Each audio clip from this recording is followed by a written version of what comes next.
PM Shri പദ്ധതിയുടെ ഭാഗമായി ദേശീയ വിദ്യാഭ്യാസ നയം 2020 നടപ്പാക്കുമോ എന്ന് UDF വ്യക്തമാക്കണമെന്ന് മുൻ വിദ്യാഭ്യാസ വകുപ്പ് മന്ത്രിയും CPM നേതാവുമായ വി ശിവൻകുട്ടി 24 പറഞ്ഞു.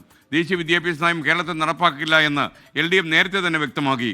പാഠപുസ്തകത്തിലെ ചരിത്ര സത്യങ്ങൾ വെട്ടിമാറ്റിയപ്പോൾ ബദലായി പാഠപുസ്തകം ഇറക്കിയ ഏക സംസ്ഥാനം കേരളമാണെന്നും വി ശിവൻകുട്ടി ഓർമ്മിക്കുന്നു.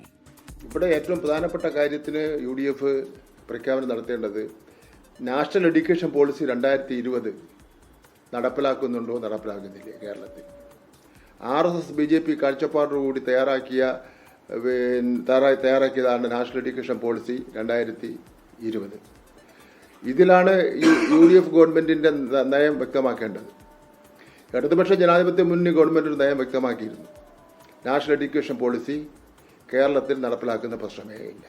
പാഠപുസ്തകത്തിലെ ചരിത്ര സത്യങ്ങൾ വെട്ടിമാറ്റിയപ്പോൾ ബദലായ ഒരു പാഠപുസ്തകം ഇറക്കുന്നതിന് വേണ്ടി തയ്യാറായ ഏക സംസ്ഥാനം ഇന്ത്യയിൽ കേരളം മാത്രമാണ്. കേസെടുത്താലും തിരുവനന്തപുരം കോർപ്പറേഷനിലെ BJP കൗൺസിലേഴ്സിനെതിരായ പ്രതിഷേധത്തിൽ നിന്ന് മാറില്ലെന്ന CPM നേതാവ് വി ശിവൻകുട്ടി 24 ഗൂണ്ടായിസമാണ് മേയറുടെ നേതൃത്വത്തിൽ കാണിക്കുന്നത്. LDF പ്രവർത്തകർ ആത്മനിയന്ത്രണം പാലിച്ചതുകൊണ്ട് മാത്രമാണ് ഇന്നലെ വലിയ സംഘർഷം ഒഴിവായി പോയതെന്നും വി ശിവൻകുട്ടി അവകാശപ്പെടുന്നു. കേസ് പോലീസിന് രജിസ്റ്റർ ചെയ്യാനുള്ള അധികാരമുണ്ട്. അതിൻ്റെ വസ്തുത കോടതിയിൽ പറയാനുള്ള അവകാശം ഞങ്ങൾക്കുണ്ട്. ഒരു കേസെടുത്തെന്ന് വിചാരിച്ചിട്ട് സമരരംഗത്ത് നിന്ന് മാറിപ്പോകുന്നവരൊന്നും അല്ലല്ലോ ഞങ്ങൾ കഴിഞ്ഞ 40-40 വർഷക്കാലമായിട്ട് പൊതുപ്രവർത്തനം നടത്തുന്നത് അധികാരത്തിലിരിക്കുന്ന അവസരത്തിൽ മാത്രമല്ലല്ലോ. അധികാരത്തിലില്ലാത്ത അവസരത്തിൽ ജനങ്ങളുടെ ആവശ്യങ്ങൾക്ക് വേണ്ടി ഞങ്ങൾ സമരം ചെയ്യാറുണ്ട്. നാണം കെട്ട ഒരു ഗുണ്ടായിസം കാണിക്കുന്ന ജനങ്ങളുടെ പ്രശ്നങ്ങളിൽ ഒന്നും ഇടപെടാതെ മാധ്യമങ്ങളിലും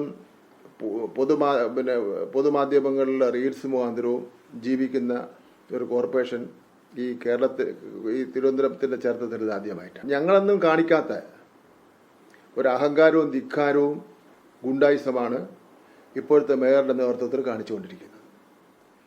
ചെറിയ ഒരു കൗൺസിലറുടെ മറ്റോ ഭൂരിപക്ഷത്തിലാണ് ഇത് കോർപ്പറേഷൻ തന്നെ പോകുന്നത്.